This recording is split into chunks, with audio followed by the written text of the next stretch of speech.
shots were good shots came before Kyrie got here, but now are you seeing even more opportunities and better looks? I mean, some are still, like you said, open. Just even before you got here, just need to just knock them down. So I mean, I think just being able to see one or two shots go in early definitely helps my confidence. I think everybody does know that. But Kyrie, he does a good job ever since he's got here of just make sure that he's instilling confidence in everybody out there on the floor. Even while Luka was out, just him being a vocal leader out there for us guys, and making sure that we stay aggressive on that end of the floor, even when they're both are out there. There was a couple plays, I think like early in the second quarter, where you were screening with Christian Wood and double drag with Kyrie as the ball handler. What do you like about those sort of situations? It's great because Seawood he either roll or pop, and we both can't shoot the ball. So when he's rolling, I replace him at the top. But if he pops, I know it's my job to space the floor, whether that's cutting or spacing out all the way to the corner. So I can't give you too much, but it's great just to have all three of us that are all three aggressive on that end of the floor and can all shoot, can all create for one another, and it makes it difficult for the defense for sure. I feel like incorporating Kyrie is going. I mean, you have sort of the competing interest. You got to win because the West is so tight. Yeah. But trying to incorporate, I didn't feel like it's going. I mean, it's going great in my eyes. He brings a certain pace to the game that we know that we have to, be able to keep up with. And we got the guys to do that. We got guys and wings and bigs that can run the floor, that could bring the ball up the floor with him while he's running the wing. We got guys that could throw the ball up ahead while he's running the floor. And so a lot of fast break opportunities, a lot of drives and kicks, a lot of random off ball actions when he's the guy that's screening for you to come off and telling you to be aggressive and like I said, instilling that confidence on that end of the floor. So it's been good. The pace has been great. And J. Kidd, I think a couple days ago, he said it might be a couple of paces, right? It might be the quicker pace and then maybe a little slower pace when Luka's on the floor. Have you seen that so far? And what do you think about kind of having two paces within a game? Yeah, I think it's great. I mean, there is times, Luka's been here his whole career, and the guys that's been here for the longest, is myself, Dwight, Maxey, Josh since he got drafted. So I mean, we know how Luka wants to play, and it's easier for us. But for the new guys, I mean, it's going to take time. But Luka does pass the ball up the floor. He does push the pace. He does throw lobs. I think Luka found a new kind of energy.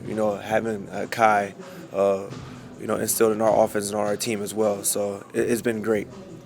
Last night in the Spurs game, you guys had that three-guard rotation kind of going, and you went up big. When you were on the floor out there, In the fourth? Which one? Yeah, with Justin Kyrie in the fourth. Yeah. But just for you offensively, how did things look for you? Just being able to get open shots with the way Justin's shooting, and then when you think about just everything else that he's added and what you're able to do, like where do you feel like that unit can go going forward? Well, I mean, if you think about it, I mean, it's kind of similar to a unit when it was Spence, Doe, myself, Reggie, and Josh Green out there, or you put Frank in there as well. So when we have that small ball lineup, Doe was always at the 5, and I was at the 4. So it was kind of similar to that in a sense. So it was nothing new. Me and Jay Holiday, we were on the same team in Atlanta when I was there with Coach Bud. So I know his game. He knows my game very well. We could switch. We could do anything. So we have a great feel while we're on the floor playing alongside one another. And when he came here, I knew it was going to be a lot easier for me as well. The bottom line is it, or could this be an epic offense in terms of rolling up 130, 140 on a almost nightly basis? I think you're answering your own question. You see it. I don't have to say much. We're putting the points up, so I don't have to say much. Luka's been doing some more like attacking off the catch since Kyrie's kind of been on the team. What do you kind of see from him in those situations? It's great. Because he's off the ball, and now you have defenders instead of,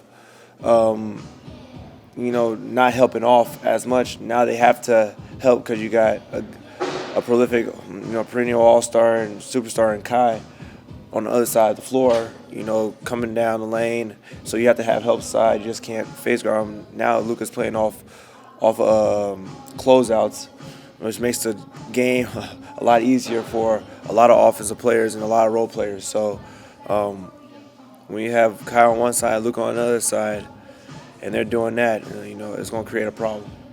How much are you looking forward to watching how all this plays out based on having to sit and watch the deep playoff run last year? I'm excited. I'm excited for it. Like you said, I sat out the whole entire time last year, so I just want to finish the season all healthy, make sure that we're obviously in that playoff picture and make a playoff run.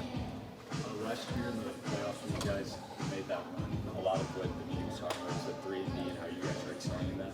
Do you see after this All-Star break that you guys are trending more again in that direction? Have you felt like a surge in the three-point shooting recently?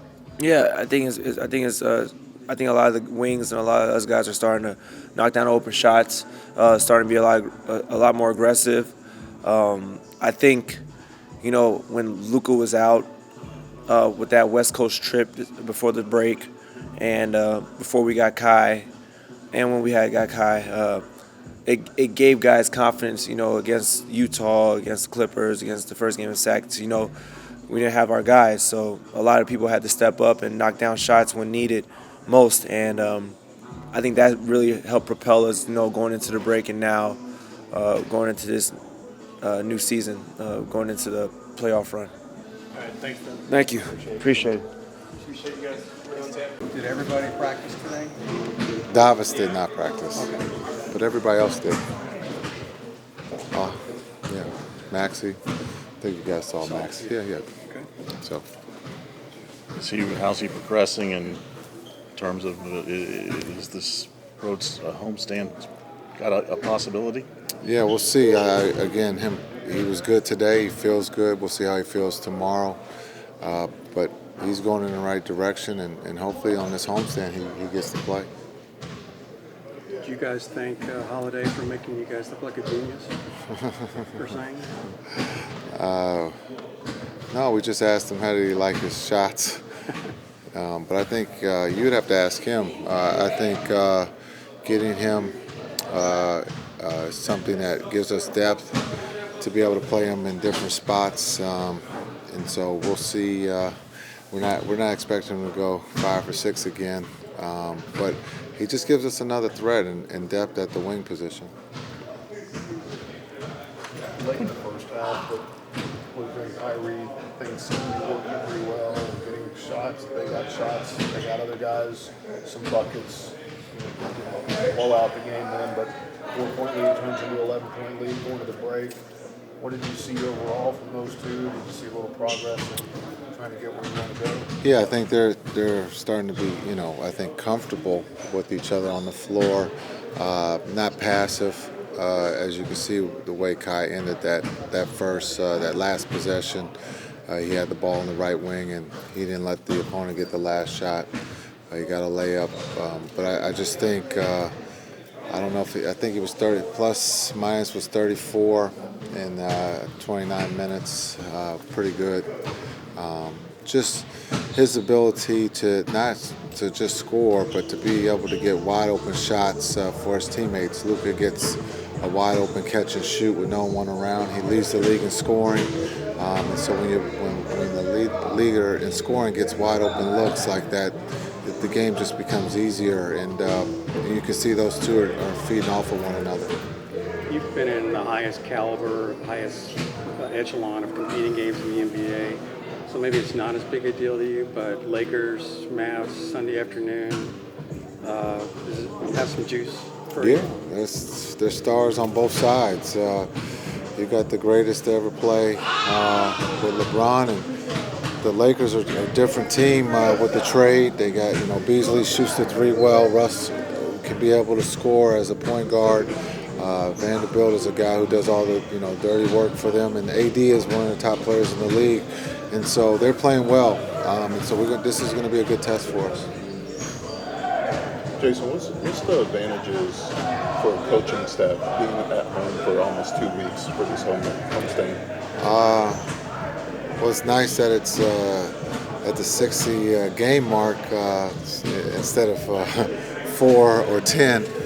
Coming out of a break, it's great to be able to have a homestand like this, and then have a shorter homestand, but the last 3 games are at home, so there's no travel here at the end. So it's good, especially with some new pieces. We don't have to travel. We get practice. A lot of times, during that stretch before the break, we didn't have a lot of practice time. It was show and go. And the guys did a really good job with that. But now to have some practice to work on some detail stuff is very helpful here, especially with the 6-game homestand. So you mentioned practice. What's been one of the main goals for this homestand in practice? Yeah, just understanding with the new players, the philosophy that we're trying to get, the vocabulary. The guys have done a really good job. Again, as I talked about the practice after the break, the energy and the spirit was high. It was a big carryover to the game last night, and I thought today's was a little lighter. We didn't go as long, but I thought the energy and effort was there again today, and tomorrow will be shoot around, so it'll be light, get ready for LA, and then an afternoon game. Kyrie led the bench unit pretty often, since the trade. Yesterday there was 58 bench points, and they looked pretty comfortable, with Tim, in the lineup and Christian Wood. What do you like about those sequences with double drag, with Kyrie as the ball handler and Christian Wood and Tim Hardaway as screeners in the action? Yeah, I think you have the ability to have shooting, and then the option of rolling or being able to pop with C. Wood. C. Wood got great hands when he rolls, and his ability to finish. Kai's ability to change pace, to get into the paint. And then, again, as we talked earlier, his ability to create shots for others. And then he has a great feel that he has to go get his. Lucas seemed to be pretty effective, attacking off the catch since the trade as well. It seems he's pretty comfortable with that. What have you kind of seen from him in those situations, kind of playing off of Kyrie? Yeah, I think before Kai, he might have had 2 or 3 where he can, catch and go. Now I think the other night he might have had 8. It's just a different game for him to be able to catch and shoot, or catch and run with it. And so when he's able to catch and go, to use his body to get fouled, to get the and ones, or just to get to the free throw line is a different game. And so and then you sprinkle in that he can pass, with that. So this is something that he's taking full advantage of. With Kai or whoever's creating the blender, his ability to catch and shoot or be able to redrive it, he's one of the best players in the world. So I think he's doing a great job with the reads. Yeah, it seems like with Luka, it's very hard to keep the ideal mismatch away from him if you're the other team. Now with Kyrie kind of in the fold, what are the advantages have been for hunting mismatches and things of that nature in the offense with them together? Yeah, that question for LD is he would think everyone is, and so it's just let him. We try to execute the play. Last night was a little different. They put Graham on him, and so we wanted to play out of the post a little bit with LD to create the double team, or to be able to get him in the paint with the defense collapsing so he can make the right read. We did that early and often. I think it's just, when we tend to not hunt as much right now with the mismatch because L believes everyone is, and then Kyrie's ability to read the situation at a high level. So for those two, you got to ask those two that question because those two will say that they can score on anybody. Appreciate it.